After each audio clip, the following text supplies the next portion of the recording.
तुम्हें फिक्र क्या है? सुन, अगर तुझे कुछ हो गया तो इसकी जिंदगी तबाही में आ जाएगी, अगर तेरा पैर टूटा तो इसका जीना मुश्किल हो जाएगा, अगर तू मर गया खुदा की कसम इसे मौत से पहले मौत आएगी। तुझे क्या लगता है बाप का रिश्ता क्या है? सुन, तुझे बताऊं बाप क्या होता है। जिनके जुमलों पे तुम एतराज करते हो, जिनके जुमलों को सुन के बिगड़ जाया करते हो कि तुम होते कौन हो, आज तक तारीख के किसी सफे पे लिखा दिखा दो कि किसी बेटे ने बाप का जनाजा उठाया हो तो उसकी कमर झुक गई हो। कोई तहरीर नहीं मिलती है, कोई जुमला नहीं मिलता है, एक बंदा ये नहीं कहता कि इसने जब से बाप का जनाजा उठाया है इसकी कमर टूट। आज हमारे माँ बाप बूढ़े हैं, कल हम पे भी बुढ़ापा आना है और इस वक्त में देर नहीं लगने वाली है।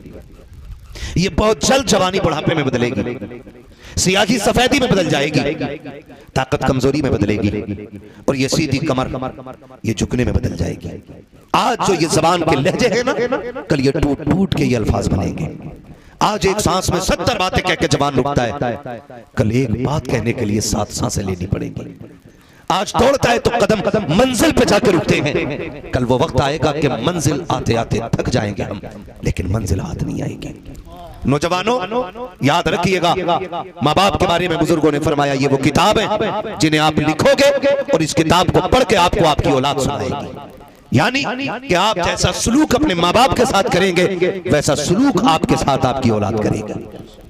ये मत सोचिएगा कि मेरे बाप ने मुझे नहीं पढ़ाया था, मैं बेटे को MBBS बना रहा हूं, मैं बेटे को IPS बना रहा हूं। याद रखिएगा, अगर खेती लगती है ना तो फिर आम के पेड़ पे आम आया करते हैं, अमरूद के पेड़ पे अमरूद उतरा करते हैं। कभी याद रखिए नीम के पेड़ पे खजूर नहीं उतरा करते हैं। याद रखिएगा, कभी गन्नों की फसल के ऊपर अनार नहीं उतरा करते हैं। जो बोते हो वही काटोगे। अगर तुम बाप की इज्जत करोगे, अगर तुम जाहिल भी हो तो तुम्हारी औलाद तुम्हारा एहतराम करेगी, और अगर तुम माँ बाप की नाफरमानी करोगे लाख IAS IPS बना लो। अभी कुछ दिन पहले की बात है, एक बाप का इंटरव्यू लिया गया, जब उससे पूछा गया क्या बात है, वो रात के सन्नाटे में रोड पे बैठा था। कहा तेरा कोई है कि नहीं? उसने कहा मेरे बेटे की इतनी तनख्वाह है कि कई लाख रुपए महीना कमाता है। कहा फिर तू रोड पे क्यों है? कहा उसकी हवेली में मेरे लिए जगह नहीं है, उसने घर से निकाल के बाहर खड़ा कर दिया है। तो तुमसे किसने कह दिया कि आला तालीमें जो होती है वो बाप की इज्जत का सबब बनती है, आला तालीमें बाप को वकार देती है? नहीं, खुदा की कसम, जैसा करोगे वैसा भरोगे। अगर तुम बाप का एहतराम करोगे तुम्हारी औलाद तुम्हारी इज्जत करेगी, अगर तुम बाप की तौहीन करोगे तो भूल जाना कि तुम्हारी औलाद तुम्हें सर पे रखेगी। खुदा का वास्ता, अगर अच्छे दिन चाहते हो बाप की कदर किया करो, तुम्हारी आने वाली नस्लें तुम्हारी इज्जतें करने लग जाएंगी। इज्जत करो माँ बाप की, कदर करो माँ बाप की। माफ कीजिएगा, मुझसे लोग कहते हैं यार पैसे देते मुसाफा करके 500 रुपए, कहते हैं दुआ करना। दुआ अद्दुआ मुख्फुल इबादत, दुआ इबादत का मकसद है, दुआ मोमिन का हथियार है। ये मैं दुआ का मुनकिर नहीं, लेकिन तरीके का मुनकिर हूं।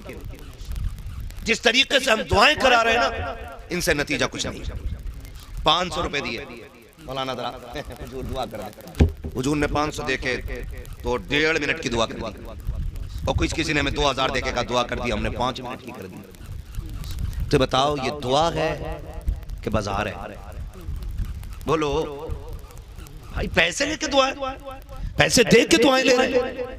नौजवानों आपसे गुजारिश है, एक एक बंदा मेरी बात गौर से सुने। आपका बाप किसान है, मजदूरी करता है, मिट्टी ढोता है। आपकी माँ घर का गोबर उठाती है, मिट्टी लगाती है, उसके नाखूनों में गोबर भरा रहता है। फिर भी अगर घर से निकलो ना, उसके मिट्टी वाले हाथ अपने सर पे रखवा लिया करो, उसके मिट्टी वाले हाथ सर पे रखवाया करो। वो बाप जो दिनों रात खेत में काम करता है, उससे दुआओं की दरखास्त किया करो। ये नहीं कि मेरा जुब्बा कुब्बा अच्छा है तो मेरी दुआ जल्दी कबूल होती होगी।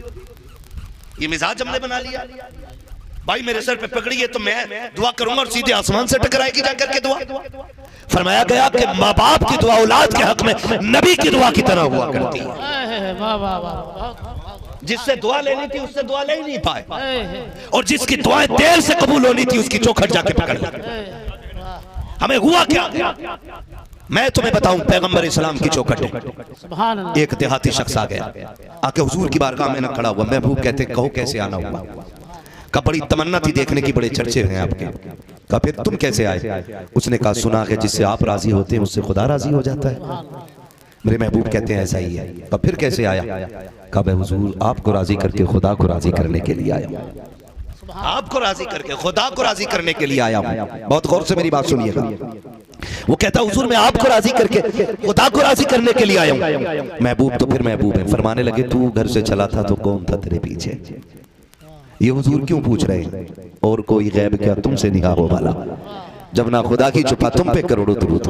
आका कहते हैं जब तू घर से चला था कौन था तेरे पीछे? उसने कहा सरकार मैंने माँ को रोते हुए छोड़ा है, मेरा बाप भी रोता हुआ रह गया। कहा क्यों? क्या तूने उनसे इजाजत ली? कहा सरकार मैं इजाजत ले रहा था, वो नहीं चाहते थे मैं आऊं। कहा क्योंकि उनके पास मेरे सिवा कोई और सहारा नहीं है। सरकार में उन्हें रोता हुआ छोड़ आया। मेरे नबी ने गुलाम के कंधे पे हाथ रख के कहा फिर तुझसे किसने कह दिया कि बाप को रोता हुआ छोड़ के आए और मेरी चौखट पे आके तुझे रब की रजा मिलेगी? आका फरमाते तुझे रब की रजा चाहिए? कहा जी। फरमाया वापस चला जा, जिन माँ बाप को रोते हुए छोड़ के आया है जा उनको लबों पे मुस्कुराहट दे दे, मदीने वाला भी राजी हो जाएगा, काबे वाला भी राजी हो। नारे तकबीर, नारे रिसालत, पैगाम आला हजरत कॉन्फ्रेंस।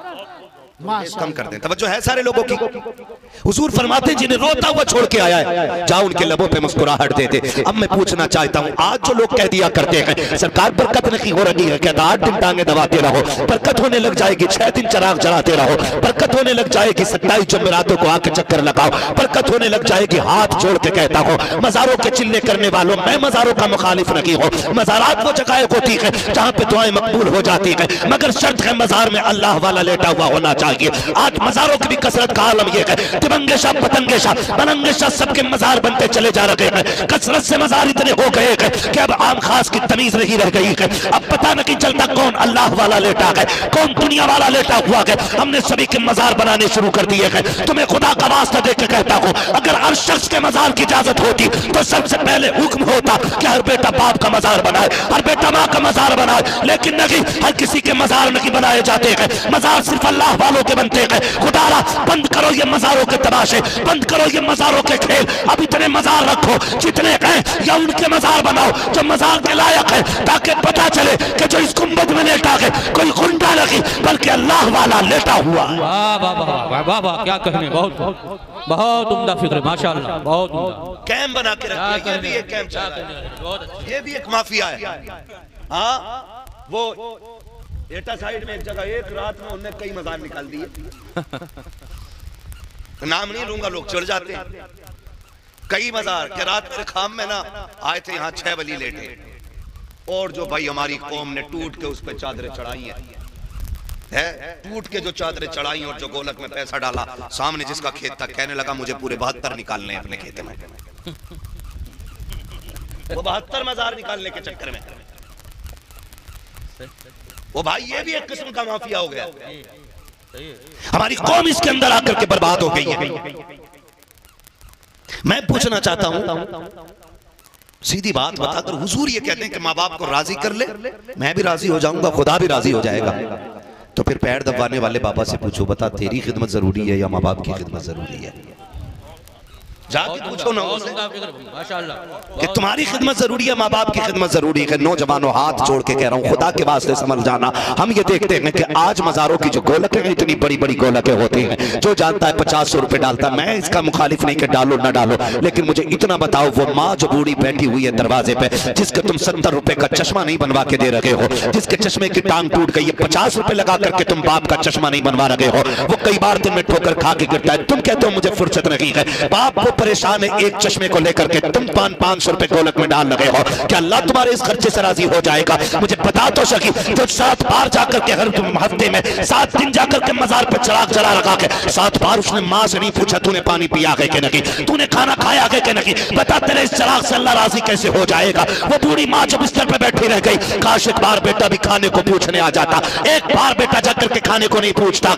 बंद करो ये मज़ारों की इबादतें, बंद करो ये शख्सियत परस्तियां, इबादत सिर्फ अल्लाह की करो, माँ बाप की फरमाबरदारी करो। खुदा की कसम जमीन पे रहोगे तब भी खुदा राजी रखेगा, जमीन के नीचे चले जाओगे तब भी खुदा राजी रहेगा। क्या कहने, बहुत बहुत उम्दा फिक्र, माशाअल्लाह। दिल के पपोले चल उठे सीने के दाग से, इस घर को आग लग गई घर के चिराग से। बताओ कौन नहीं चाहता है कि मैं बाप बनूं?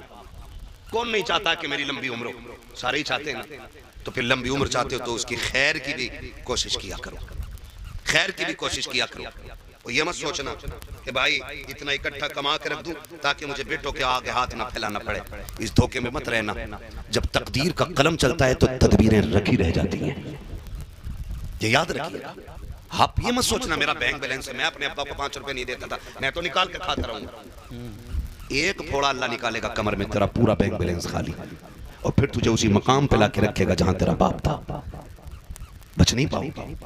याद ये बुजुर्गाने दीन बैठे हुए, अल्लाह सलामत रखे, अल्लाह इनकी जूतियों का सदका अता करे। हाँ, जो चंद गुनाह ऐसे जिनकी सजा अल्लाह ने दुनिया में भी रखी है और आखिरत में भी रखी है, उन्हीं में से एक जुर्म ये है माँ बाप की नाफरमानी करना जी, जिसकी सजा दुनिया में भी है आखिरत में भी, और उसकी सजा आखिरत में भी है। और मैं तो नौजवानों से कहना चाहता हूं, खुदा की कसम माँ बाप की खिदमत करने लग जाओ। बड़े बड़े बिजनेस फेल हैं इसके आगे। जब उनकी झोलियां फैलती हैं ना तो अल्लाह फिर नस्लों के रिस्क का इंतजाम फरमा दिया। वाह वाह वाह वाह वाह वाह, क्या कहें, नस्ल के रिस्क का इंतजाम फरमा दिया करता है। माँ बाप कितनी बड़ी दौलत है। और बंदा ना 10 रुपए की दवा दिला के कहता जाओ बैठो, अभी तो दिलवा के लाया था तुम्हारी दवा। ये मैं सफेद वाले बुजुर्गों से कह रहा हूँ, ये बैठे हैं और भी आपकी महफिल में होंगे सफेद बाल हैं। खुदा की कसम खा के बताओ कौन है जिसे माँ प्यारी नहीं है, कौन है जिसे बाप प्यारा नहीं है। आज है तो नौजवानों हम कदर नहीं करते, है तो उसकी आवाज़ हमें बुरी लगती है तो हम उससे लड़ जाया करते हैं, तो उसकी आवाज़ पर गुस्सा करते हैं, तो कहते हैं जी कोई बात नहीं है तो उसको देखने के लिए तैयार नहीं है। जिस दिन ये चले गए ना उस दिन तड़पते रह जाओगे, पूरी दौलत लेके फिरोगे, हाथ में कोई तुम्हें माँ बाप जैसी दौलत दोबारा नहीं दे सकता है, कोई नहीं दे सकता है। आज है तो कहता तुम्हारे खर्चे उठाऊं कि अपनी औलाद का खर्चा उठाऊं, तुम्हारे खर्चे उठाऊं कि बच्चों के खर्चे उठाऊं। आज अगर 10 रुपए कमा के लाते हो, 5 रुपए की चीज बच्चों के लिए लेके आते हो, तुम माँ बाप से छुपा के लाया करते हो, तुम नहीं जानते हो। जब तुम माँ बाप से छुपा के लाते हो तुम्हें माँ बाप की वो कुर्बानियां कैसे भूल जाया करती हैं। मुझे बताओ तो सही, कल ये कि बाप जब मजदूरी करता था, अभी कुछ दिन पहले की बात थी, मजदूरी करने के लिए कुछ लोग गए, यानी गोश्त खरीदने के लिए गए, तो भगवा आतंकवादियों ने आकर के उन पे हमला किया। बच गई जान, किस्मत अच्छी थी, वरना मारने में कसर नहीं रखी थी। बहाने बना करके मुसलमानों को मारा जा रहा है। लेकिन सिर्फ इतना समझाना चाहता हूँ, वो जो किसी दंगाई के आकर हथकंडे चढ़े थे वो भी बाप था, वो किसी का भाई भी था, वो रिश्तेदार किसी के रिश्ते निभाने के लिए आए थे। तुम्हें क्या लगता है यूं ही हम पल गए हैं, ऐसे ही जवानी आ गई है, ऐसे ही हम छह के हो गए हैं, ऐसी कितनी सोबतें हमारे बाप ने उठाई है, तब जाकर के हमें जवानी की दहलीज पे कदम रखने का मौका मिला है। कितने लोगों की गालियां बाप ने खाई है, तब जाकर के हमारे जेब पे कलम आया है। कितने लोगों के ताने बाप ने सके हैं, तब जाकर के हमें ये वकार मिला है, हमें ये मकाम मिला है। आज इस मनसब पे बैठने के बाद अगर हम बाप को मुंह न लगाएं तो हमसे बड़ा बदबख्त कौन हो सकता है। इस मकाम को पाने के बाद अगर हम बाप की इज्जत न करें, हमसे बड़ा कमीना कौन हो सकता है। और तुम्हें खुदा का वास्ता, जितने चाहो बुलंद हो जाओ, जितने चाहो ऊंचे हो जाओ, लेकिन कभी माँ बाप के सामने ऊंचे ना होना, कभी उनके सामने बुलंद ना होना। तुम नहीं जानते हो जिंदगी का मजा क्या है। मजा तो तब है जब IPS अधिकारी आप बन जाए, IAS आप बन जाए, और जब घर में आओ फिर अपनी पगड़ी उतारो, अपना कैप उतारो, अपनी वर्दी उतारो, और माँ बाप के कदमों में फिर गुड्डू बन के बैठा करो, पप्पू बन के बैठा करो। लोग ऐश तलाश करने के लिए कोई कश्मीर जा रहा है, कोई नैनीताल जा रहा है। आओ मैं तुम्हें बताता हूँ, आराम न कश्मीर में रखा है न नैनीताल में रखा है, रब ने आराम उठा करके माँ के कदमों में संभाला। इनके कदमों में बैठा, क्या कहने, इनके पास बैठ करके इनसे दुआएं लिया करो। अल्लाह ने इनके कदमों में बरकत रखी है। आज इनसे लेता ही कोई नहीं, लेता ही कोई नहीं। अपने अब्बा से कहता तुम चुप रहो, तुमने क्या देखा, गांव से बाहर ही नहीं निकले तुम। मैं पूरा मुंबई घूम के आया हूँ, तुम्हें हाजी अली पे छोड़ दूंगा तो तुम घर नहीं आ पाओगे। ये दिखा रहा पावर अब्बा को बेटा। हाँ, तुम्हें नाकासा की छोड़ दिया, तुम फला फला नहीं पहुंच पाओगे। तुम क्या जानते हो, तुम चुप रहो, तुम घर में रहो, मैं बड़ा हूं। वो याद रखना, हुकूमत करने वाले दिलों पे कभी कभी मिला करते। हजरत हुजूर कह के तो दुनिया आवाज देती है, जब नाम लेने वाले दुनिया में होते हैं ना तो फिर जीने का मजा ही कुछ और होता है। फिर जीने का मजा ही कुछ और होता है। जब नाम लेना बाप और माँ, फिर कलेजे ठंडे पड़ जाते हैं, कलेजे ठंडे पड़ जाते हैं। आपसे मेरी गुजारिश है, कभी माँ बाप से बड़े ना बनना, और बन भी नहीं सकते हो, बन भी नहीं सकते हो, कितनी भी कोशिश कर लो। वो कुछ दिन पहले की बात है, एक नौजवान का एक्सीडेंट हुआ, हादसे में उसकी रीढ़ की हड्डी टूट गई, तो अब कुछ नसें उसके साथ डैमेज हुई तो हाथ काम करना छोड़ गए। शादी हुई थी, बीवी ने कहा तलाक चाहिए। कहा क्यों? कहा तेरे जैसे अपाहिज के साथ कौन जिंदगी गुजारेगा। बीवी छोड़ के चली गई।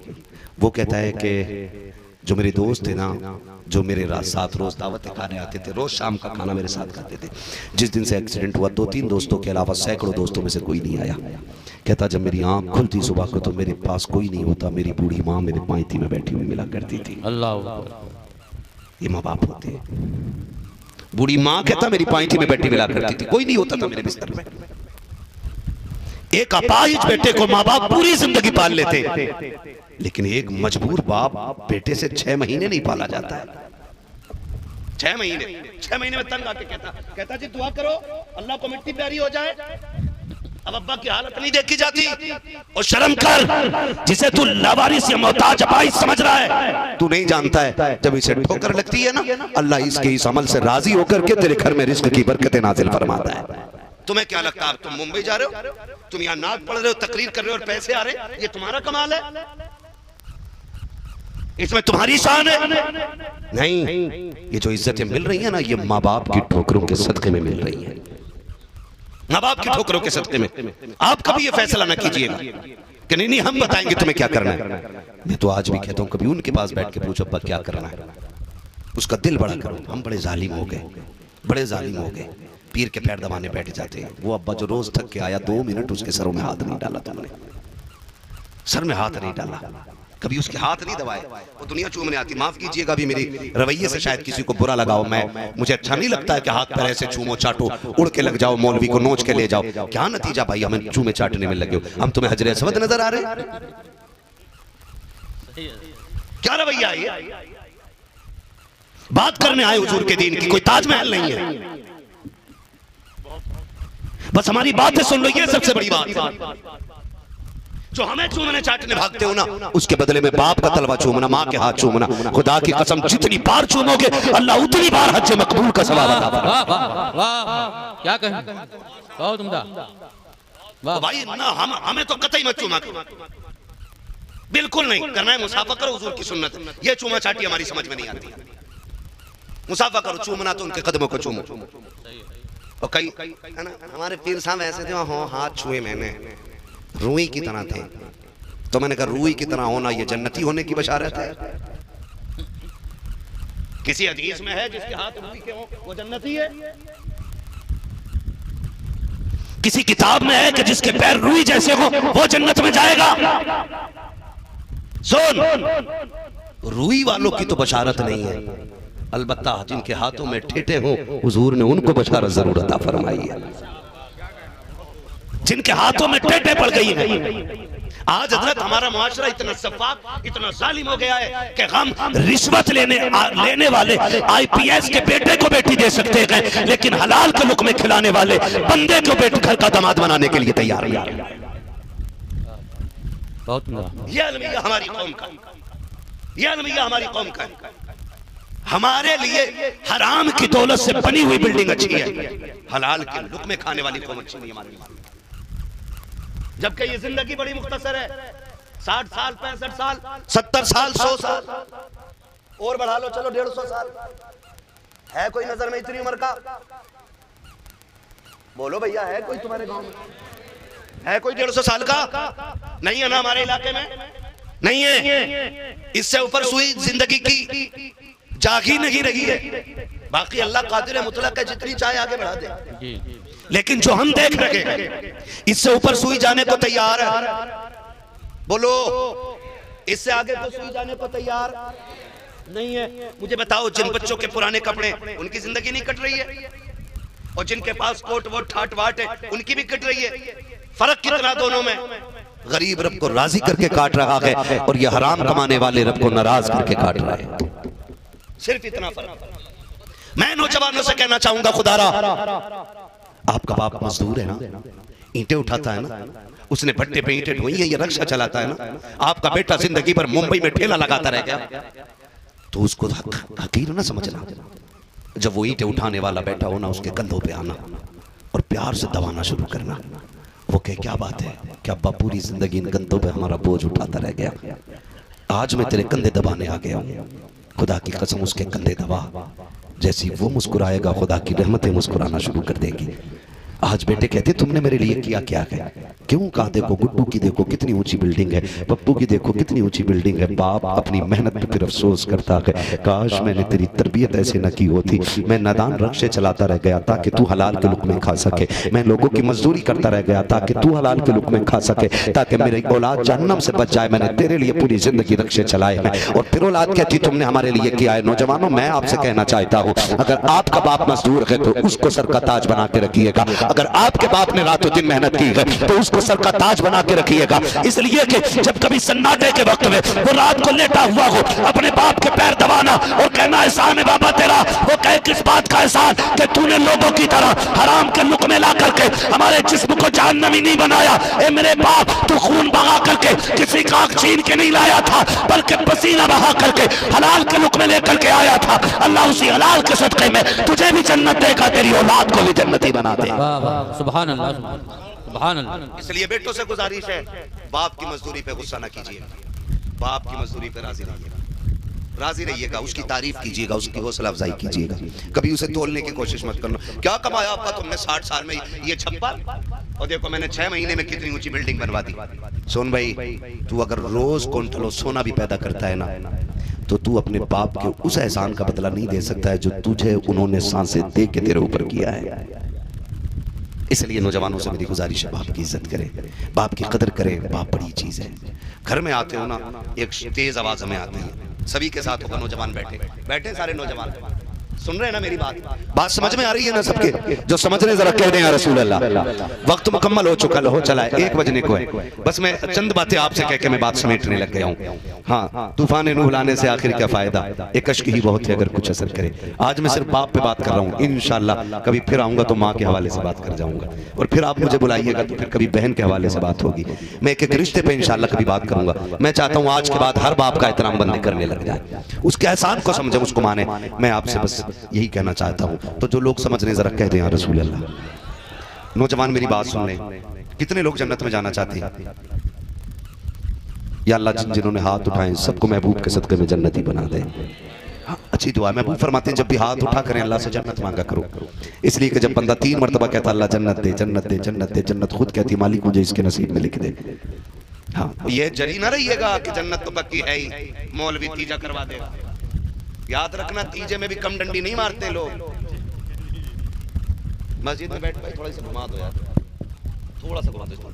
मस्जिद में बैठते यूं चने लेके और ऐसे डाले जा रहे हैं और कह रहे हैं कितने आलू भाई। मुर्दा भी सोचता होगा कि इन ठगों के बीच में चने पड़वाए जा रहे हैं मेरे। यहाँ हज़रत इंसाफ करने तैयार नहीं। तीजे की फाता में मस्जिद में लोग इसलिए आ जाते हैं कि हमारे अब्बा की फाता में आया था। धोखे में न रहियो, ये ईमानदारी से पढ़ के जाएंगे। 70,000 मरतबा कलमा नहीं हुआ, 6,000 लोग बैठे हुए पढ़ रहे हैं, इतने चनों का ढेर लग जाता है। वो तो ये अच्छा है कि ये कानून नहीं है कि जो जितने पढ़ लेगा उतने ले जाएगा, वरना एक एक नहीं यूं लौटते यूं और गोलियां चल जाती। तो ये धोखे में मत रहना कि कलमा पूरा पढ़ेंगे तेरे बाद, लाजिम नहीं है, मुख्तसर जिंदगी है। मैं कहता हूं वो बेटे खुश नसीब होते हैं जिन बेटों के जनाजों को बाप कंधे दिया करते हैं। इसलिए कि जब बाप के हाथ उठते हैं ना तो फिर अल्लाह खाली नहीं लौटाता है। अगर बाप बेटे की कब्र पे आके कहते हैं ना अल्लाह मेरे लाल को बख्श दे, तो मुझे लगता है जबान से निकलने में देर होती होगी, अल्लाह को बख्शने में देर नहीं लगती होगी। अपने पीछे ऐसे काम छोड़ के जाओ कि कोई हाथ ना भी उठाए तब भी बख्शिशों के परवाने आसमानों से नाजिल होते रहे। मेरी नौजवानों से गुजारिश है, मैं बात अर्ज कर रहा था, नौजवानों जिंदगी बड़ी मुख्तसर है और छोटी सी है। मौत इतने करीब है कि हमारा साया भी उतना करीब नहीं है। यूं समझे कि मौत यहाँ खड़ी है। ऐसा नहीं होता है कि हम अभी किसी से मिलकर आए फिर ऐलान होता फलां का इंतकाल हो गया, हम कहते हैं अरे अभी तो मेरी बात हुई थी, अभी तो उसने फोन किया था। इससे पहले कि एक दिन हमारा भी मस्जिदों से ऐलान हो, हम अपने आप को बदल दें, हम अपने तरीके बदल दें, हम अपने उसूल बदल दें। हम रात को ना 2-2 बजे तक जा रहे बैठने के लिए। पहली बात तो मैं कहूँगा जनरली तौर पे कि कोई भी बच्चा आप घर से ना देर रात के लिए गायब ना हो, क्योंकि माहौल बहुत ज्यादा खराब हो चुका है। लोग मुसलमानों के खून के प्यासे हो गए हैं। मैं पूरी जुर्रत के साथ कह रहा हूँ, डर नहीं है, मैं खुल के ही बात कह रहा हूँ। कुत्ता मर जाए मुल्क में तो मुल्क उसके नाम की छुट्टी कर सकता है, लेकिन मुसलमानों की हवेलियां उजड़ जाएं, किसी की जुबान पे शिकवा तक नहीं आता है। सबसे अगर कम अहमियत किसी खून की है तो इस वक्त मुसलमान के खून की है। अगर सबसे कम वैल्यू किसी की रह गई है तो मुसलमान की रह गई है। आपसे मैं कहना चाहूंगा नौजवानों, सोच समझ के घर से निकला करो। ये जो सफेद बालों वाले बाप होते हैं ना, ये बिला वजह गुस्सा नहीं होते हैं, इनकी नाराजगी वजह होती है। ये जो कहते हैं रात को देर से ना आया करो, तुम ये कह देते हो कि तुम होते कौन हो रोकने वाले, तुम होते कौन हो टोकने वाले? तुम्हें क्या मतलब है टांग टूटेगी मेरी टूटेगी, चोट लगेगी मुझे लगेगी? अच्छा तो इतना बड़ा दादा हो गया, अपने बाप से कह रहा चोट लगेगी तो मुझे लगेगी। इन्हें क्या मतलब है? तो सुन मतलब कितना बड़ा है। अगर कोई शख्स अपने आंगन में दरख्त लगाता है तो उसको ईंटों से घेर के रखता है, लकड़ियों से बाड़ा बना देता है ताकि कोई बकरी बकरा आकर के उसके पत्ते ना खा सके, उसकी टहनी ना तोड़ सके। अगर किसी दरख्त की टहनी को कोई बकरा मुंह से चबा देता है और पड़ोसी का बकरा हो तो बसाओ काट गोली न चल जाती है कि तूने मेरे दरख्त को तोड़ कैसे दिया, तेरे बकरे की वजह से एक पेड़ का नुकसान हो गया है, मुझे बता तो सही। अगर पेड़ पालने वाला एक पेड़ से इतना प्यार करता है तो औलाद पालने वाले को औलाद से कितना प्यार होता होगा। तू पूछता है कि तुम्हें क्या फर्क पड़ता है? तो सुन तुझे बताओ, अगर कोई शख्स अपने आंगन में दरख्त लगाता है उसकी दो वजह होती है, या तो फल की उम्मीद रखता है या साये की उम्मीद रखता है। अगर साये की उम्मीद होती है, एक पत्ता किसी को तोड़ने नहीं देता है, जबकि वो 5 साल के अंदर एक पेड़ तैयार हो जाता है। अगर उस पेड़ की जड़ में आकर के कोई तेजाब डाल दे तो गोलियां चल जाया करती है, क्योंकि 5 साल की मेहनत रायगा चली गई है। और नौजवान बाप का एतराज पर सवाल करने वाले, उसके जुमलों को सख्त कहने वाले, मैं तुझसे पूछना चाहता हूँ, 5 साल पेड़ को पालने में लगते हैं तो पड़ोसी से लड़ाई हो जाती है, तुझे बाप ने किन उम्मीदों से पाला होगा, कितनी नियतें करके तुझे पाला होगा, और तू 5 साल में तैयार होने वाली खेती भी नहीं है। तुझे जवान करने में बाप के 18 कीमती साल लग गए हैं, तू कहता है तुम्हें फिक्र क्या है? सुन, अगर तुझे कुछ हो गया तो इसकी जिंदगी तबाही में आ जाएगी, अगर तेरा पैर टूटा तो इसका जीना मुश्किल हो जाएगा,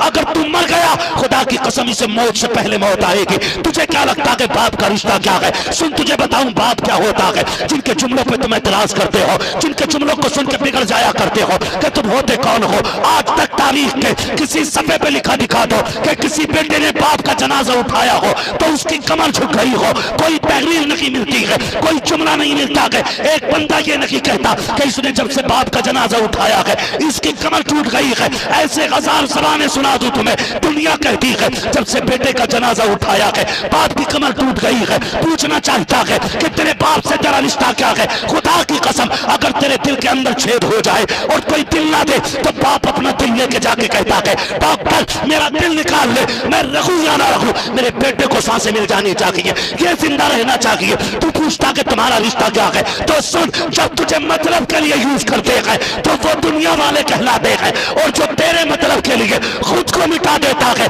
उसी जात को आज दुनिया बाप के नाम से जाना। क्या कहने, बहुत बहुत। कौन हो तुम मेरी जिंदगी में बोलने वाले? अच्छा खुदा की कसम खा के कहता हूं, अपने बाप से पूछ तू उसका लगता क्या है, तू उसका लगता क्या है? पूछ अपने बाप से तू उसका है क्या, है कौन? अभी कल की खबर है, एक बच्ची को बाग लेके जा रहा था, बूढ़ा बाप उस बाग से लड़ गया, बाग से लड़ गया अपनी बच्ची को बचाने के लिए। बूढ़ा बाप शेर से लड़ गया अपनी बच्ची को बचाने के लिए, और हम तो डॉक्टर से नहीं लड़ पाते अपने बाप को बचाने के लिए। डॉक्टर कहते सीरियस हालत है, कहता चलो ठीक है दवा तो करते रहो वरना लोग कहेंगे घर लेके चले गए थे। ये कह के हम माँ बाप को बेसहारा छोड़ देते। ना करना यार, ना करना, खुदा की कसम इनकी कोई कीमत